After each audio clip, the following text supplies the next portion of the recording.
हामी पवित्र परशुराम धाममा बसेका छौँ। जामदग्ने समम क्षेत्रम त्रैलोक्येन मयि चितम यत्र सनात्वा भवे तस्मात् प्रियो देवस्य चक्रेण भनेर स्कन्द पुराणले मुक्त कण्ठले 3 लोकमा चर्चा भएको परशुराम तीर्थ जहाँ स्नान गर्ने भगवान विष्णुको प्रिय भइन्छ भनेर उल्लेख भएको यति महत्त्वपूर्ण पवित्र तीर्थमा परशुराम नगरपालिकाले आयोजना गरेको छ यो साहित्य महोत्सव र यो सहयोग जोडाएको छ पारी हाम्रै समीपमा हाम्रा इष्टदेवी पूर्णागिरी जहाँ त्यहाँ बस्ने मान्छेले चिन्दैनन् तर देवीले चिन्छन्। हजारौं यता कालीवारीका मानिसहरू पनि त्यहाँ दर्शन गर्ने माको दर्शन गर्न पुगिरहेका हुन्छन्। पारीबाट पनि हजारौंको संख्यामा स्नान गर्न हामी यहाँ बस्नेले स्नान गर्ने आएका मान्छे को हुन् भने हामी चिन्दैनौँ तर भगवानले चिनिरहेका हुन्छन्। हजारौं मान्छेले यहाँ स्नान गरिरहेका हुन्छन्, भगवान परशुरामको आशीर्वाद थापिरहेका हुन्छन्।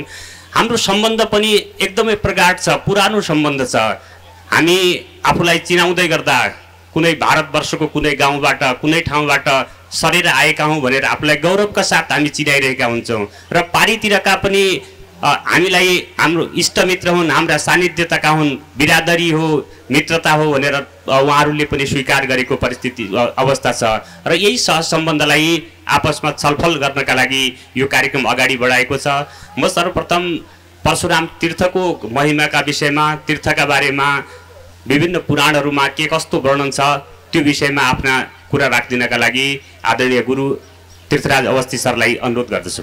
जन्मादस्य तुन्दयादितरत स्वार्थे सुविज्ञ स्वराट तेने ब्रह्महृदां यादि कवये मुह्यन्ति यत सूरया तेजो वारिमृदां यथा विनिमयो यत्र त्रिसर्गो मृषा धामना शेनु सदा निरस्तकुहकं सत्यं परम धीमहि सर्वमंगलमांगल्ये शिवे सर्वार्थ साधिके शरण्ये त्र्यंबके गौरी पूर्णागिरी नमोस्तुते। बोलो परशुराम क्षेत्र को, फिर बोलो पूर्णागिरी माता को, चंद्रेश्वर महादेव को धन्यवाद। हाम्रो सहजकर्ता श्री कैलाश कुमार पाण्डेज्यू यस परशुराम क्षेत्र का विकास समिति का पूर्व अध्यक्षज्यू हजुरलाई धन्यवाद छ। साथै यो परशुराम नगरपालिकाले यस्तो किसिमको यो साहित्यिक महोत्सव को आयोजना गरिदिनु भएकोमा नगरपालिका परशुराम नगरपालिकालाई धन्यवाद, संयोजक साथीहरूलाई कोटि कोटि धन्यवाद छ। र परशुरामको सम्बन्धमा र यो परशुरामको नजिकै बगिराखेकी गंगा माताको सम्बन्धमा केही भन्ने मौका दिनुभएकोमा धन्यवाद दिन्छु र म भन्न पनि चाहन्छु। सर्वप्रथम त जामदग्ने समम क्षेत्रम त्रैलोक्येन मयक्षितम यत्र रामो जामदग्ने रवापि चिरजीविन भनेर स्कन्द पुराणमा उल्लेखित, पुराणमै मात्र नभएर 163 अध्यायको श्लोक 22 मा उल्लेखित गरिएको छ। किन यो धाम, किन यो परशुराम क्षेत्र अति नै पवित्र भएको भन्ने सम्बन्धमा त्रैलोक्येन मयक्षितम, यो तीनै लोकमा, स्वर्ग लोकमा, मृत्यु लोकमा, पाताल लोकमा त्रैलोक्येन मयक्षितम यसको चर्चा छ। कारण एउटा छ त्यहाँ, कारण के छ भनेदेखि यत्र रामो जामदग्ने रवापि चिरजीवन, परशुराम जमदग्निका पुत्रलाई जामदग्ने भन्छन्। जहाँ जमदग्निका पुत्र परशुराम भगवानले 6औं आवेशावतार परशुरामले भगवान शंकरबाट तपस्या गरेर रवापि चिरजीवनम, चिर कहिल्यै नमर्ने वरदान प्राप्त गर्नु भएकोमा यो धाम महान छ। हरि अनन्त, हरि कथा अनन्त, जसरी हरि अनन्त छन् हरि कथा अनन्त छ, त्यस्तै गरेर यो परशुरामको चरित्र अनन्त छ र परशुराम धामको महिमा पनि अनन्त छ। यसलाई बाणीले मुखले वर्णन गर्दा यो वर्णन हुन सक्दैन। त्योभन्दा कहीँ माथि छ, मनुष्यातीत पनि भनिन्छ। यस कारणले यो क्षेत्र अति नै उत्तम छ। यत्र रामो जामदग्ने रवाभि चिरजीवन, 8वटा चिरञ्जीवी छन्। अश्वत्थामा, बलि, व्यास, हनुमान, विभीषण, कृपाचार्य, परशुराम लगायतका 8 चिरञ्जीवीहरू मध्ये परशुराम पनि अहिले पनि जीवित भएर यस संसारमा घुम्नुहुन्छ। तर त्यस कारणले गर्दाखेरि यो क्षेत्र, यो धाम धेरै नै अति उत्तम छ।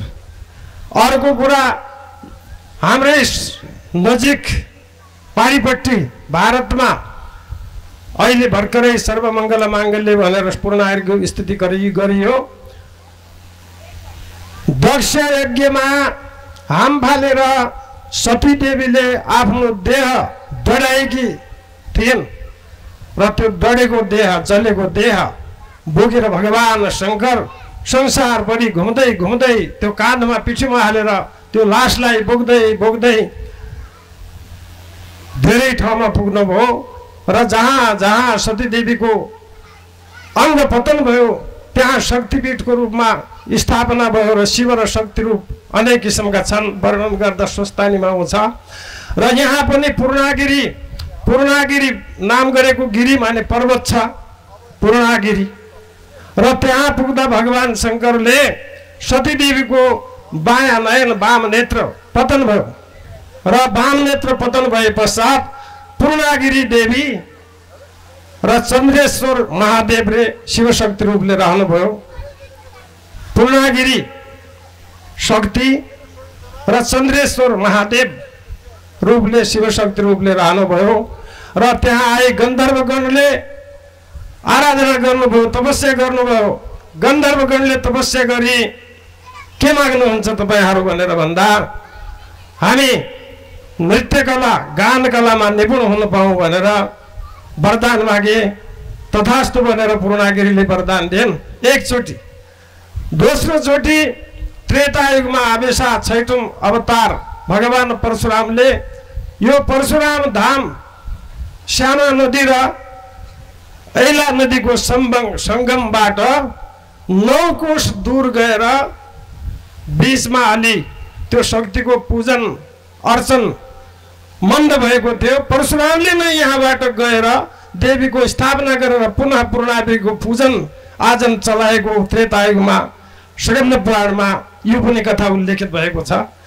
र चन्द्रेश्वर महादेव भन्नाले चन्द्रावती नदी छ जसलाई आजभोलि ठुलीगाड भन्छन्। ठुलीगाड कहते हैं जिसको, तो वहाँ पर चन्द्रेश्वर भगवान महादेव का स्थान र साथ ही ऐलेश्वर र चन्द्रेश्वर महादेव को ऐला संगम, ऐला र सामा संगममा पनि स्थापना भएको लेख पाइन्छ। यो कुरा पनि लेखिएको छ। त्यही 163 अध्याय स्कन्द पुराणमा यो कुरा पनि लेखिएको छ। व्यासजीले स्वयं आफ्नो हातले दार्चुलाको व्यास गुफामा बसेर स्कन्द पुराण लेख्नु भएको थियो र मानसखण्ड नन्दा पर्वतम आरभ्य यावत काकगिरी स्मृत, अल्मोडाको नन्दा पर्वत लिखितदेखि लिएर कर्णालीको काकगिरीसम्मको तावत भई मानसम क्षेत्र, त्यसलाई मानस क्षेत्र भनिन्छ। हामी मानस क्षेत्रमा बस्छौँ। मान सरोवरको मुनि पर्ने कर्णालीको काकगिरी र अल्मोडाको नन्दा पर्वत। यो विषयमा विस्तारै मैं माँ पूर्णागिरी मंदिर समिति के अध्यक्ष की ओर जाता हूँ। माँ पूर्णागिरी के महिमा का जरा सा वर्णन कीजिए। सभी लोग लालायित है सुनने के लिए। छोटा सा रूप में माँ पूर्णागिरी के महिमा। परशुराम भगवान धाम के जिनके द्वारा ये कार्यक्रम कराने में अहम भूमिका निभाई गई है, हमारे पांडे जी। इस जो परशुराम नगर पालिका जिसमें ये आयोजन रखा गया है, यहाँ के सम्मानित नगर पालिका के मेयर जी, पूर्व मेयर जी एवं अभी मंच में यहाँ पर विराजमान यहाँ के सम्मानित जनप्रतिनिधि, मैं शायद उनका नाम नहीं जान पाऊंगा, तो मैं जो यहाँ अभी डिस्कस चली थी मैं सुन रहा था उसको। और हमारे जो पहले से परिचिति हैं, जिन्हें फलाहरी जी के नाम से यहाँ पर जाना जाता है, वो हमारे माँ पूर्णागिरी अभी नवरात्रि हुई थी तो वहाँ भी उनके द्वारा 9 दिनों तक हमारे साथ नवरात्रि में धोनी स्थल में रहकर फलाहार नवरात्रा किए गए हैं। ऐसा व्यक्तित्व और यहाँ के वरिष्ठ नागरिक, माताएं, बहनें, मातृशक्ति, हमारे मीडिया से सम्मानित, अभी मेरे को कुछ देर पूर्व बहुत लोगों से परिचय हुआ था, कोई बोल रहे थे कि हम काठमांडू से आए हैं, कोई कहीं से, तमाम जगह से यहाँ पर आए हैं। मीडिया बंधु, छायाकार, प्रिंट मीडिया और मेरे साथ में जो आए हैं हमारे मंदिर समिति से सम्मानित सभी सदस्य, हमारे कोषाध्यक्ष नवीन तिवारी जी आए हैं, मोहनचंद पांडे जी आए हैं, जगदीश तिवारी जी, लालमणि पांडे जी, जो सभी मंदिर समिति के सदस्य हैं। मैं सभी लोगों का इस भगवान परशुराम की भूमि पर, धरती में स्वागत करता हूं, अभिनंदन करता हूं। साथ ही आप लोगों ने जो आमंत्रण देकर यहाँ बुलाया इस कार्यक्रम में, इसके लिए मैं यहाँ की सम्मानित जो मंदिर समिति, नगर पालिका का खास तौर पर हृदय से आभार व्यक्त करता हूँ। मेरे से अभी पांडे जी बता रहे थे, उनके द्वारा कहा गया माँ पूर्णागिरी की महिमा के बारे में। ओम जयंती मंगला काली भद्रकाली कपालिनी दुर्गा क्षमा शिवा दाती स्वाहा स्वदाय नमस्ते। माँ के अन्य रूप हैं 52 शक्तिपीठों में से एक शक्तिपीठ, जो कि हमारे उत्तराखंड के चंपावत जिले में स्थित माँ पूर्णागिरी धाम है। सर्वप्रथम मैं माँ का जयकारा यहाँ पर लगाऊंगा। आप लोगों से अनुरोध करूंगा कि उद्घोष के साथ माँ का जयकारा लगाएं। बोलिए पूर्णागिरी माता की,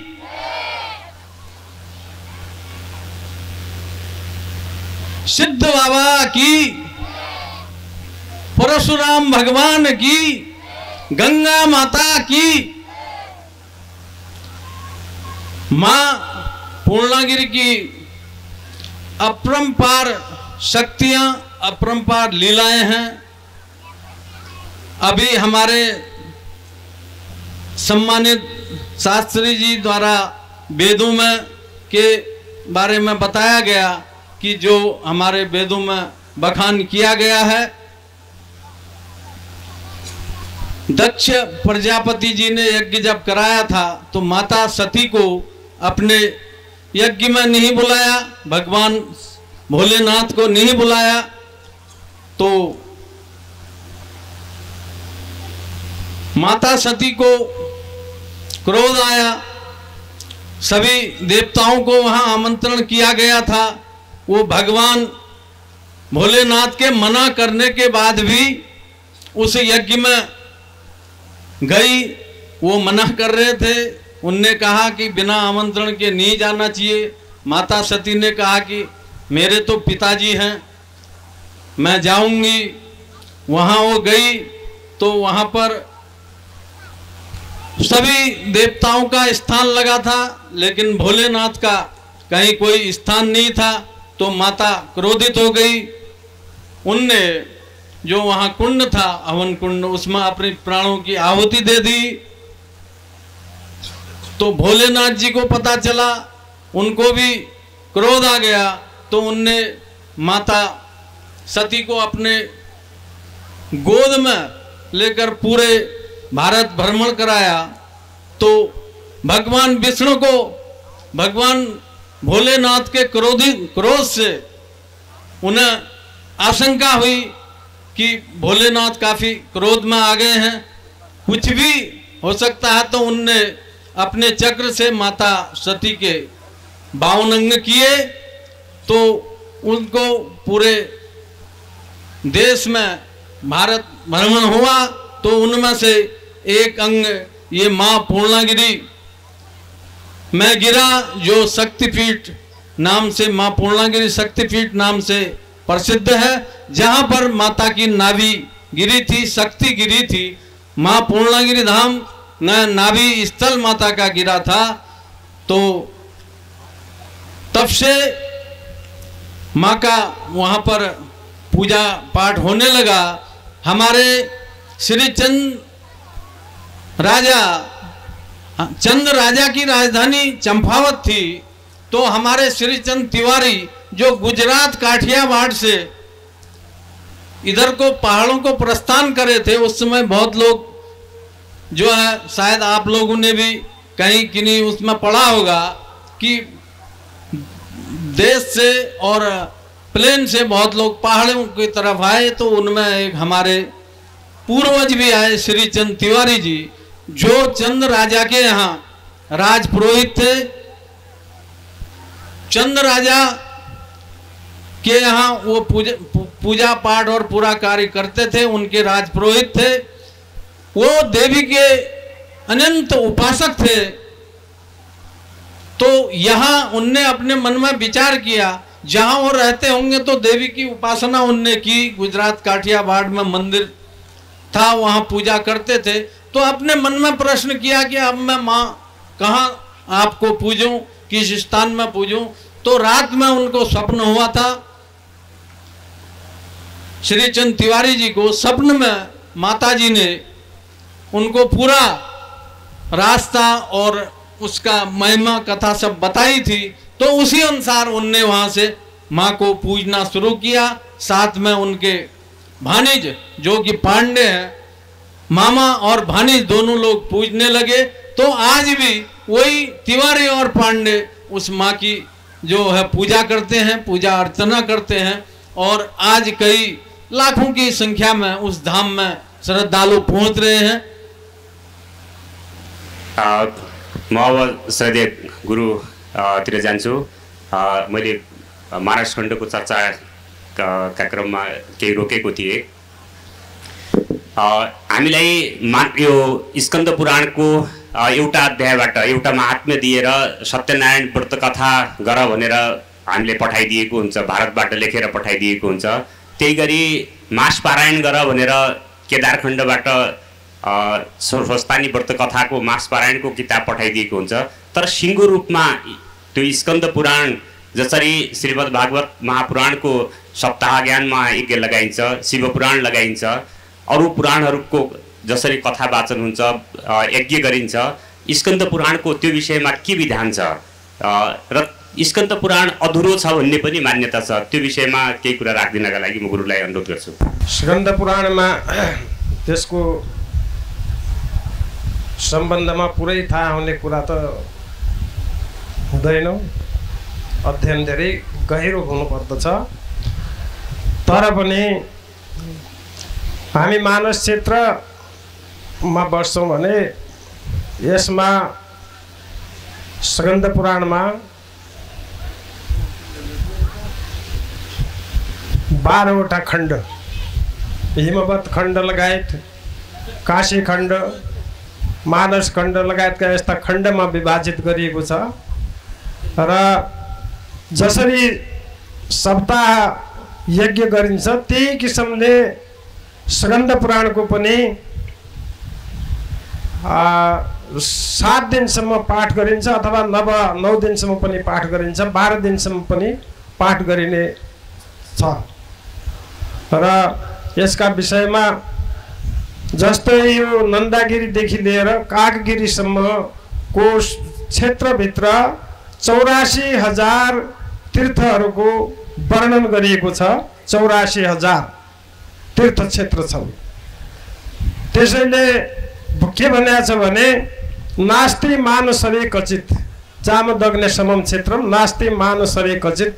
त्यो मानसरोवरमा यो जमदग्ने परशुराम क्षेत्र समान अर्को क्षेत्र छैन, अर्को ठुलो तीर्थ छैन भनेर भनिएको छ र 84,000 मध्ये सर्वप्रथम अग्रगण्य रूपमा रहेको यो परशुराम क्षेत्र छ। अब यसका साथसाथै विष्णुपुर विराजते भन्ने पनि आउँछ यसमा। श्यामाया दक्षिणे पार्श्वे, श्यामा नदीको, श्यामा भनेकी महाकाली हुन्, गर्ग ऋषिको यज्ञको लागि गैरी बगडमा गर्ग ऋषिको यज्ञका लागि व्यासजीले आएर सिधै मानसरोवरबाट महाकाली नदी प्रवाहित गरे। ती महाकाली नदीलाई श्यामा नदी पनि भनिन्छ, सरयू पनि भनिन्छ, शारदा पनि भनिन्छ। कसरी भनिन्छ भने ब्रह्माजीले सरयू नदी प्रवाहित गरे मानसरोवरबाट, यो पनि श्यामा नदीमा महाकालीमा मिलेन। र विभीषणले, रावणका भाइ विभीषण लङ्का अधिपति, उनले चाहिने शारदा नदी प्रवाहित गरे मानसरोवरबाट, त्यो पनि महाकालीमा मिल्छन् र यो शारदा नदीले पनि चिनिन्छ। र त्यही श्यामा नदीको दक्षिण पार्श्वमा, दक्षिणतिर, दक्षिण भागमा श्यामाया दक्षिणे पार्श्वे विष्णुपुर विराजते, विष्णुपुर नाम गरेको गाउँ छ भनेर यसै परशुरामलाई विष्णुपुर भनिन्थ्यो पहिला। पछि परिहरूले आएर तिनको तपस्यामा बाधा गर्न परिहरूले आएर बसेको हुँदाखेरि परिगाउँ भए तापनि यसलाई विष्णुपुर भन्ने नामाङ्कन गरिएको छ स्कन्द पुराणमा पहिले। यति मात्र नभइकन सुरभागा, सुरप्राहा या सुरभागा नदी भनेकी सुरनाया नदी हुन्। सुरनाया नदीदेखि लिएर कुर्म पर्वत पर्यन्तम, कुर्मुलेको यो डाँडासम्म, यो कुर्म पर्वत भनेको कुर्मुलेको पुतना नदीसम्मको यो क्षेत्र, यहाँ यो तल्लो भागलाई विष्णुपुर भनिन्छ। विष्णुपुरमा परशुराम क्षेत्र छ भनेको छ पुराणमा। विष्णुपुर विराजते क्षेत्रम परशुरामाख्यम त्रिषु लोकेषु गीयते। क्षेत्र परशुराम क्षेत्र नामले तीनै लोकमा चाहिने यसरी चिनिएको छ भनेर यसरी वर्णन गरिएको छ। र अब यसको अध्ययन जसरी चाहिने स्कन्द पुराणको दैनिक श्लोकार्धम श्लोकमेकम्बा, आधा श्लोक, एक श्लोक अथवा एक अध्याय पनि मानसखण्डको पाठ दैनिक जसले गर्दछ त्यसले शिव सायुज्य मुक्ति प्राप्त गर्दछ भन्ने व्यासजीले लेख्नु भएको छ। र यो स्कन्द पुराणलाई अध्ययन गर्ने, यज्ञको रूपमा लिने, यसरी पाठ गर्ने हाम्रो यहाँ धेरै कम चलन भए तापनि तर यसको पनि महात्म्य त्यतिकै छ। स्कन्द पुराणलाई पनि एउटै श्लोक पनि दैनिक पढ्नाले अनन्त फल प्राप्त हुन्छ भनिएको छ।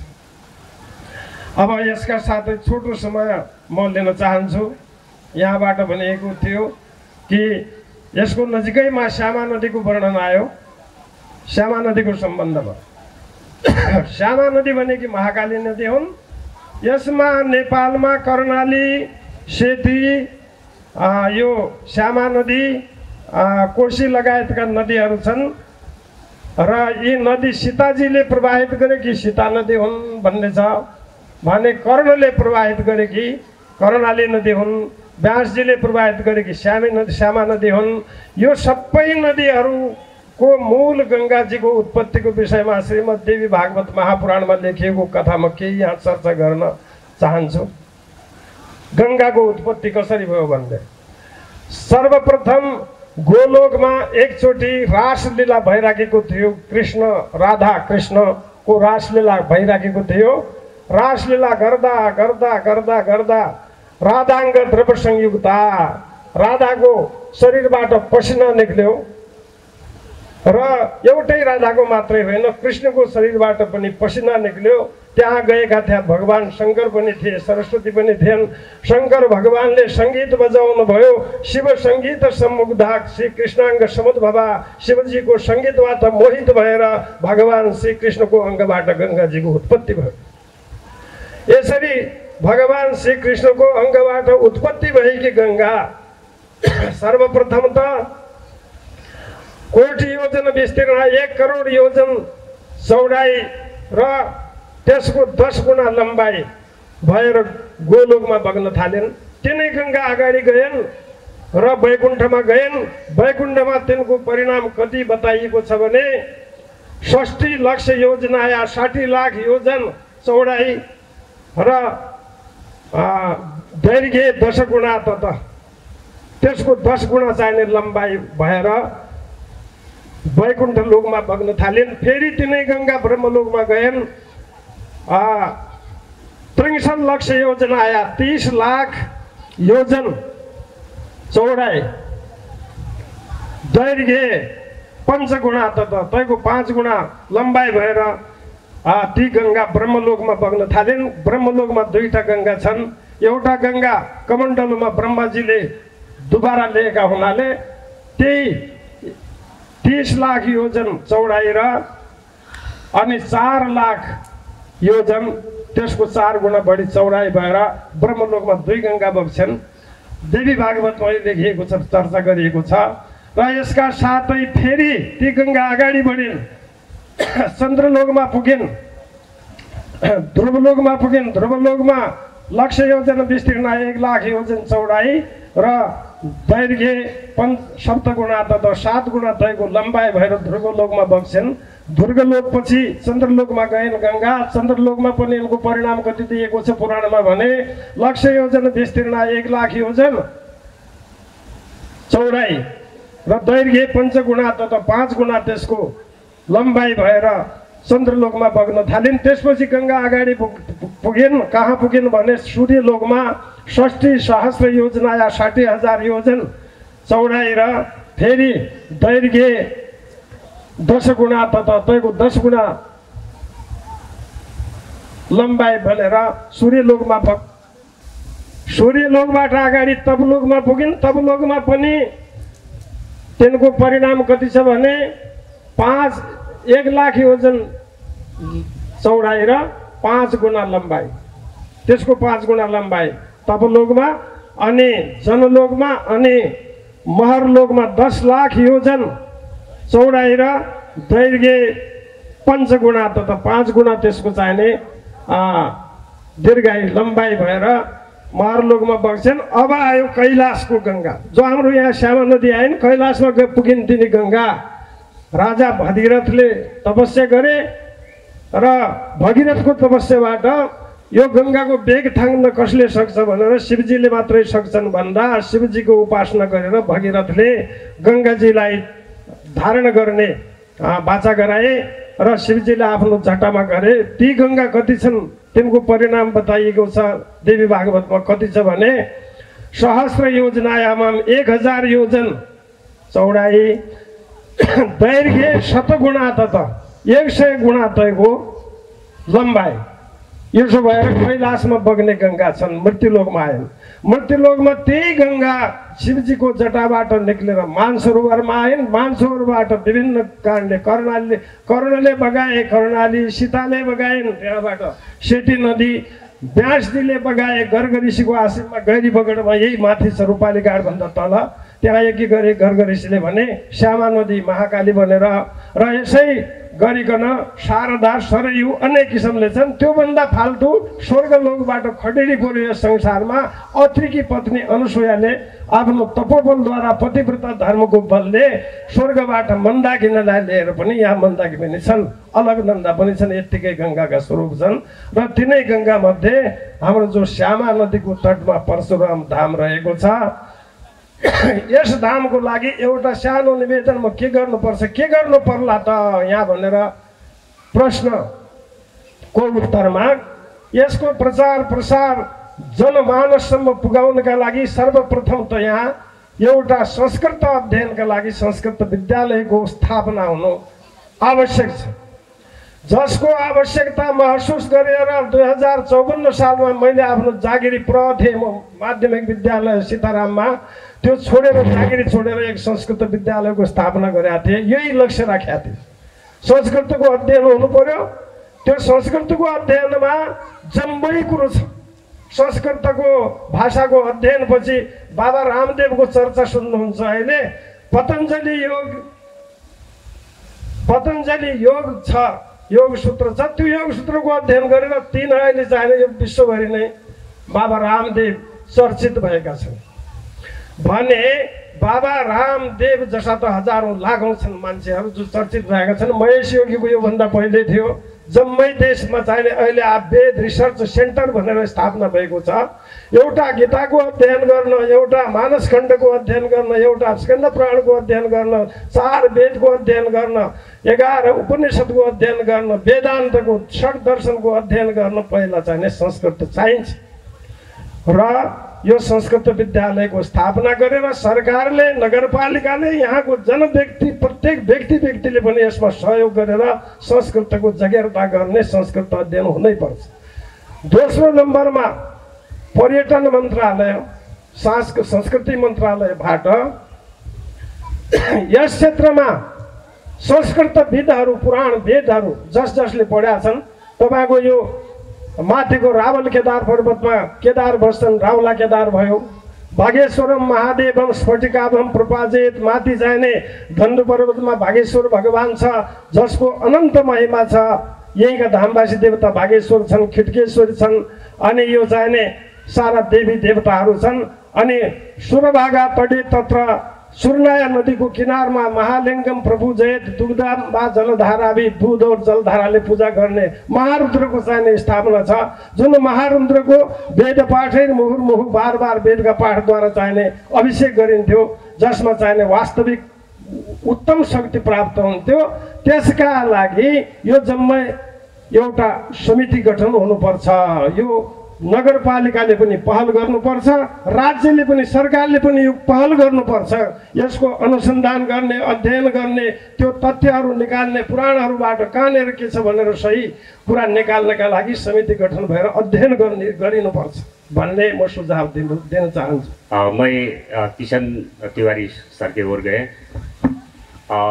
हमारे दो देश के बीच अनंत संबंध है, ये पारस्परिक संबंध है, मित्रता की संबंध है और देवी देवताओं का भी संबंध है, जो हम लोग नहीं पहचानते हैं। कि लाखों लोग, हमारे लोग, यहाँ के कालीवारी के लोग भी पूर्णागिरी माता के दर्शन में जाते हैं। उधर भारतवर्ष का भी लाखों लोग यहाँ स्नान करने के लिए आते हैं।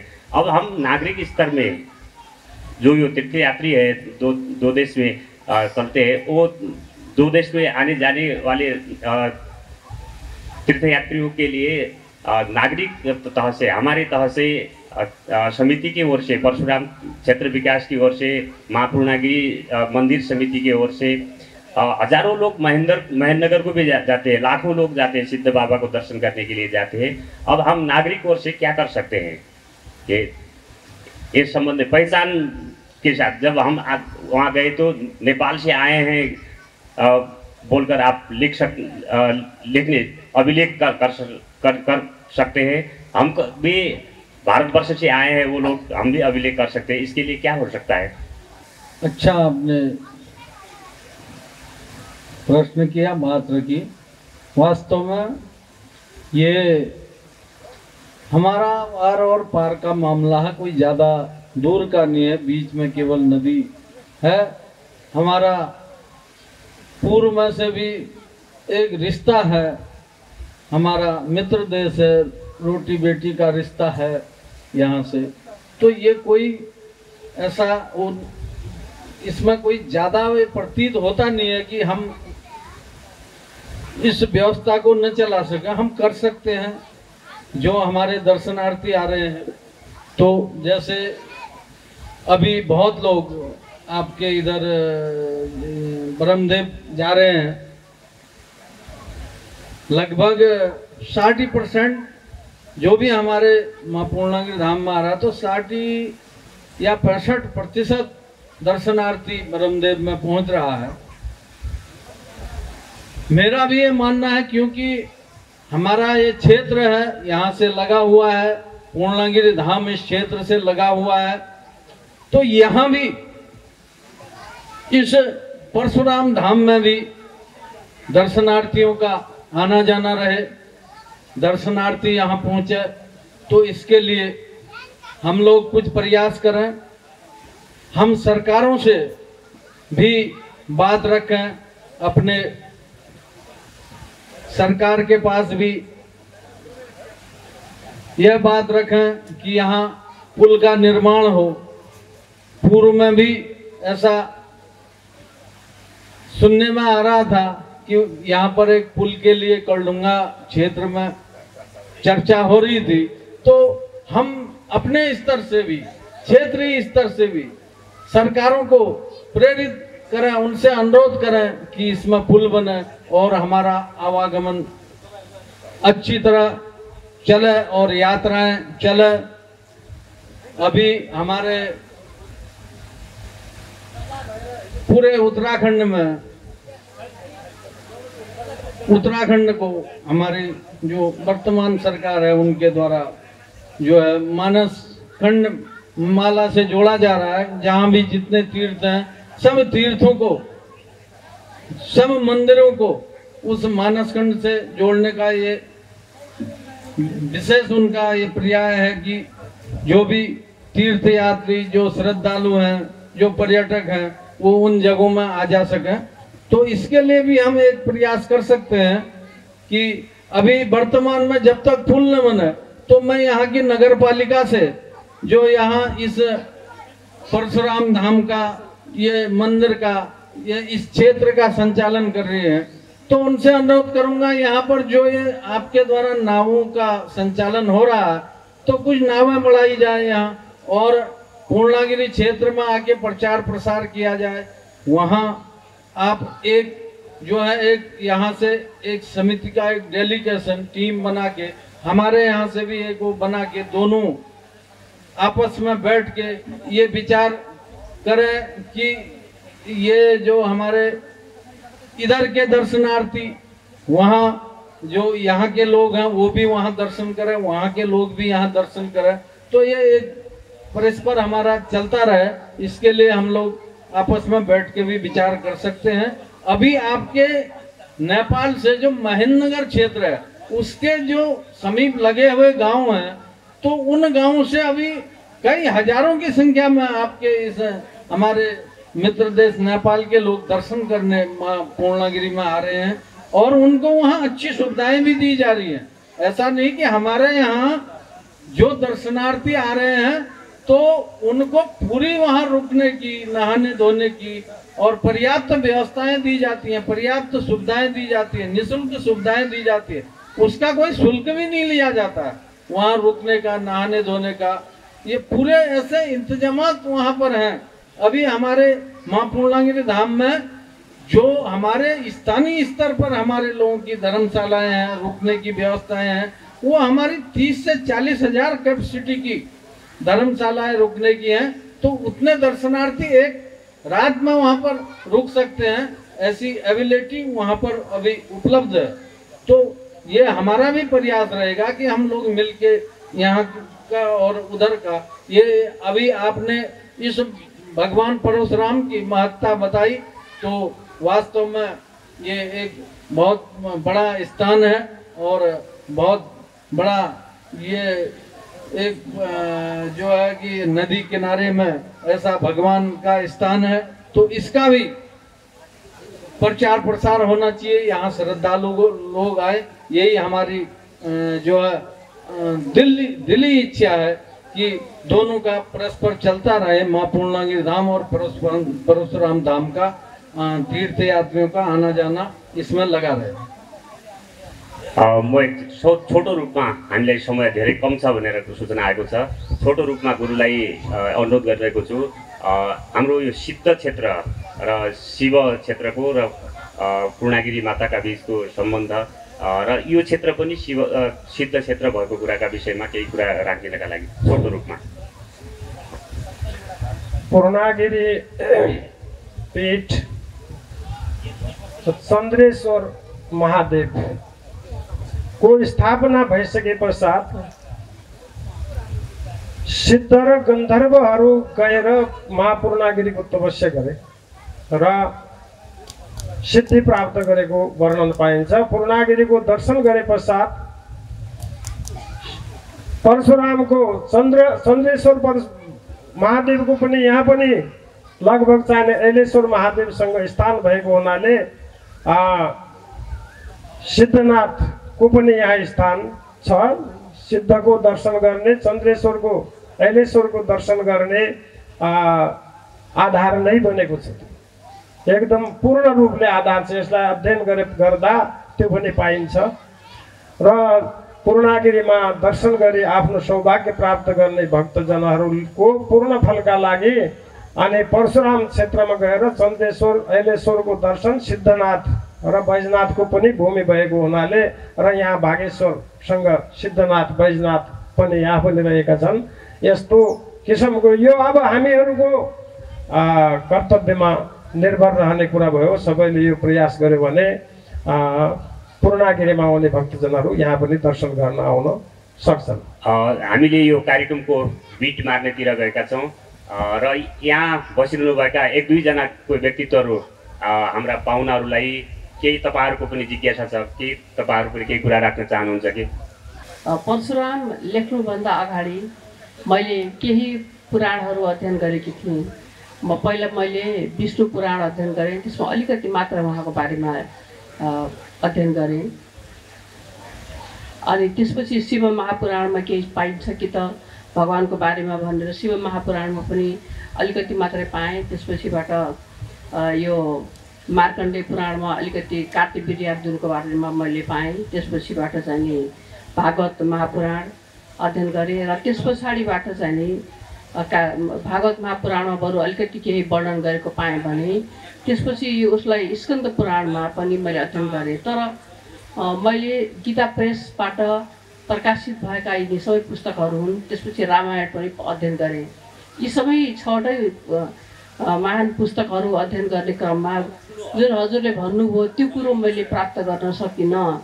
अब कसरी भएन यो कुरो भएन, त्यसले गर्दा मलाई अनि बडा अब अप्ठ्यारो भयो, के गरौँ भने जस्तो म कता सोधौँ होइन। अनि मैले सोधिसकेपछि मैले अहिले त स्वर्गीय भइसक्नु भएको छ, दिवंगत हुनुहुन्छ तिलक प्रसाद लुटेल सरसित मैले प्रश्न गरेँ, सर यसो छ भन्दा मैले पनि यसमा के भन्न सक्दिनँ म्याडम भन्नुभयो।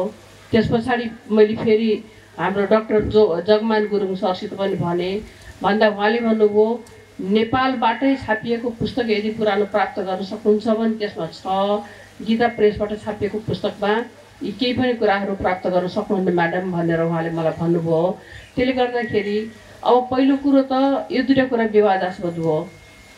पहिलो कुरो हामीहरूले खोज्नु पर्यो ती हाम्रो नेपालबाट छापिएका पुस्तक उपलब्ध कहाँ हुन सक्छन्।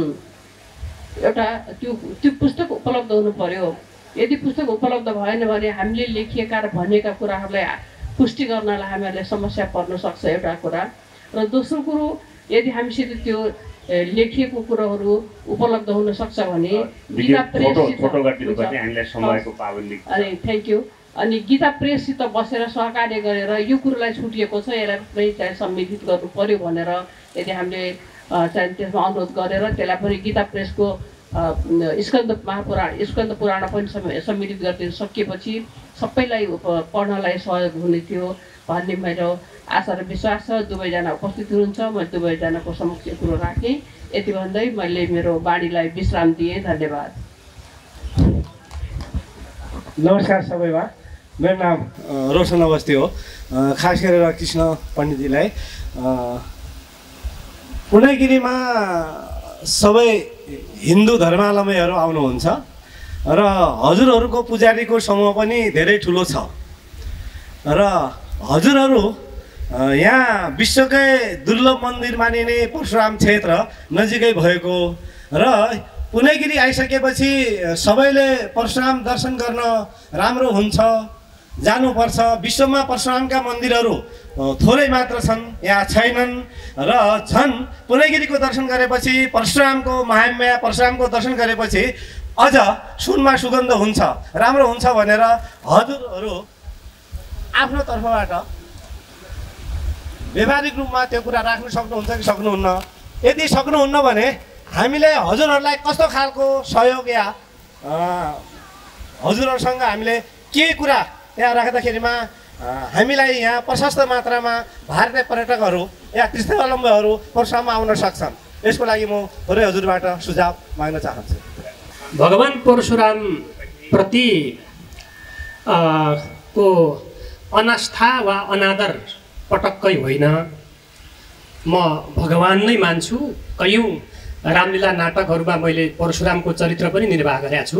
तथापि अलिकति यो अज्ञानता पनि हुनसक्छ। मेरो एउटा जिज्ञासा अतिथि वक्ताद्वयलाई नै छ।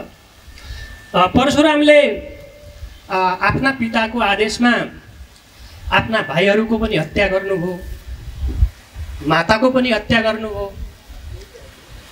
तर क्षत्रियहरूको पटक पटक कयौँ पटक भनेको छ क्षत्रिविहीन धरती निर्माण गर्नुभयो, त्यसको अभियन्ता हुनुभयो। एक प्रकारले जातीय द्वेषको अवस्था सिर्जना गर्नुभयो। केही सहस्रार्जुन जस्ता अत्याचारीहरूलाई सजाय दिनुभयो। तर सबै क्षेत्रीहरू त्यस्ता अत्याचारी नै थिए वा चाहिँ के थिए अलिकति कन्फ्युज भएको छ। दोस्रो कुरा फेरि अलिकति अर्को कन्फ्युज मलाई कहाँनिर भयो भने कर्णलाई धनुर्विद्या सिकाउनु भयो। जब क्षेत्री हो भन्ने थाहा पाउनुभयो त फेरि श्राप दिनुभयो। उता भीष्मलाई पनि उहाँले क्षेत्री हो भनी जान्दा जान्दै त्यहाँ चाहिँ त्यही शिक्षा अब्बल शिक्षा दिनुभएको छ। अब परशुरामको बारेमा धेरै कुरा पढ्न नपाएको जस्तो अघि पनि भन्यो, यो अलि ग्याप भयो। कहाँबाट चाहिँ यो पूर्ण जानकारी हामीले पाउने अथवा के हो यो भगवान हुने आधार? जस्तो राम वा रावण के अरे राम वा रामायणमा एउटा सन्देश छ, कृष्ण अथवा चाहिँ महाभारतमा एउटा सन्देश छ, भगवान हुने पर्याप्त आधारहरू छन्। तर परशुरामको चरित्रमा भगवान हुने आधारहरू, ठोस विष्णुको अवतार हुने आधारहरू भनिदिनु भयो भने हामी आभारी हुन्थ्यौँ। धन्यवाद। धन्यवाद। यहाँ आमाले जिज्ञासा राख्नु भएको यहाँलाई म धेरै धन्यवाद दिन्छु। किनभने यसरी पुराणमा ध्यान दिनु सक्ने आत्मा कुनै मात्र हुन्छन्। अध्ययन गर्नु भएको छ, ध्यान छ, भ्रममा पर्नु भएन। स्कन्द पुराण मानसखण्ड भनेर आजभोलि पुरै प्रकाशित भएको छ। मैले भनेका जम्मै कुराहरू स्कन्द पुराण मानसखण्डको 16औं अध्याय 17औं अध्यायमा जम्मै यो वर्णन छ। 163 अध्यायमा र 164-65 अध्यायमा पनि खोज्नु होला, जम्मै वर्णन गरिएको छ। दोस्रो कुरा, रामायणमा परशुराम चरित्र छ, विष्णु पुराणमा छ, जति पुराण छन् सबैमा परशुरामको नभएको रामो रामश्च रामश्च बुद्ध कल्की तथैव च भनेर 10 अवतारको वर्णन गरिएको छ। यहाँबाट पनि अहिले प्रश्न आयो हैन? यो 10 वटा अवतार छन् भगवानका। 10 वटा अवतारहरू मत्स्य कुर्मो वराहश्च नरसिंहो वामनस्तथा रामो रामश्च रामश्च बुद्ध कल्की तथैव च।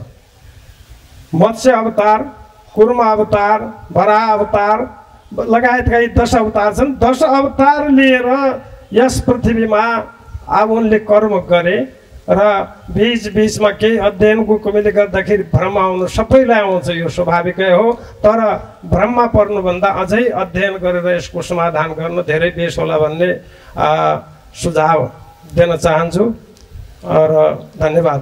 यतिकै। माँ पूर्णागिरी धाम में आने वाले दर्शनार्थियों को यहाँ लाने के लिए इस विषय में क्या मतलब ऐसी प्रयास किए जाए कि जो दर्शनार्थी यहाँ पर भी आए?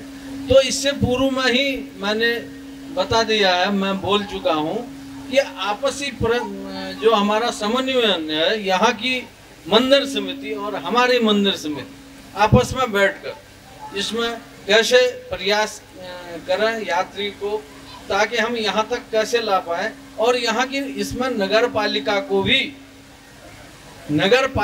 भी आगे आना होगा, क्योंकि यात्री तो आ जाए, पर्यटक तो दर्शन भी कर रहा है तो उसे तो जगह चाहिए आने के लिए, लेकिन व्यवस्था चाहिए।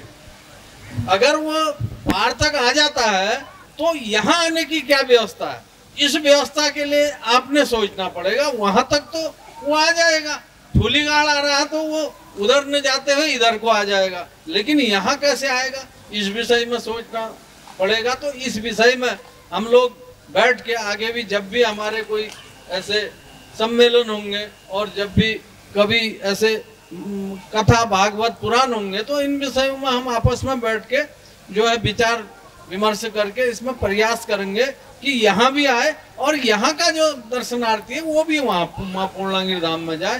तो ये चलता रहे, ये हमारे प्रयास रहेगा। ठीक है। परशुरामको अवतारको विषयमा जुन भाइ साहबले प्रश्न गर्नुभयो हामीलाई, यो यहाँ एकै मिनट यहाँ सरलले चाहिने उत्तर दिनुपर्ने, परशुरामले अवतार लिएर के गर्नुभयो र किन हामी विष्णुको अवतारको रूपमा मान्छौँ र किन शिर काटिएको हो र शिर काटिसकेपछि ती आतत्राई हाम्रा सहस्रार्जुनलाई किन मार्यो र त्यसपछि सबै क्षेत्रीहरूको त वंशनाश भएन त्यो बेला र हैहैवंशीको मात्रै त्यो भएको थियो। र मैले लाग्छ कि उहाँको प्रश्नको उत्तर सठिक आएन र हल्का हजुरले त्यसको चाहिँ उत्तर श्रीमद् भागवतको माध्यमबाट दिए राम्रो हुने थियो।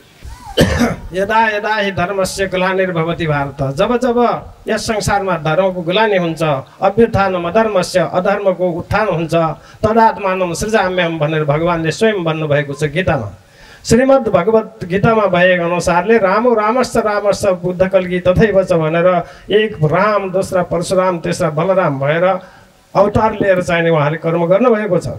उहाँले भाइको पनि हत्या गरे, आमाको पनि हत्या गरे। हत्या मात्रै गरेनन्, के माग्छौ तिमीदेखि म खुसी भए पुत्र भनेर जमदग्निले भन्दा एक दिन तपाईँ मदेखि खुसी हुनुहुन्छ भने मेरो आमाले अहिले चिन्ता गरिदिनुहोस् भन्ने चाहिने वरदान मागे। त्यो एउटा लीला थियो, उहाँले लीला देखाउनु भयो। मार्न मात्रै सकेनन्, जिन्दा पनि गराउन सक्नुभयो। त्यस्तो शक्ति भगवानमा हुन्छ। मानवीय शक्ति र भगवान शक्तिमा फरक छ। त्यसो भएको हुनाले इन चिजमा चाहिने अब जति अध्ययन गर्दा पनि बुझ्दा झन् कठिन स्थिति आउँछ, तर अध्ययन गर्दै जानुपर्छ। अहिले समय सिद्धिएको छ, फेरि वार्ता समय अनुसारले गर्दै जाउँ। धन्यवाद। मलाई यो सहजीकरणको भूमिका दिएकोमा आयोजकका प्रति हार्दिक आभार व्यक्त गर्न चाहन्छु र सँगै दुवै गुरुजीका प्रति हार्दिक नमन पनि छ। मेरो हार्दिक नमन नमस्कार छ। दुवै आदरणीय व्यक्तित्वसँग मैले साक्षात गर्न पाएँ। के कति मैले जिज्ञासा राख्न सकेँ त्यो यहाँहरूका माझमा छ र उहाँहरूको के कति प्रत्युत्तर आयो यो कुरा पनि यहाँहरूका माझमा छ र यो सौभाग्य, यो अवसर पाए दुवै गुरुजीका प्रति नमन गर्दै आयोजकलाई पुनः धन्यवाद दिँदै यो सेसन यही समाप्त भएको घोषणा गर्छु। नमस्कार।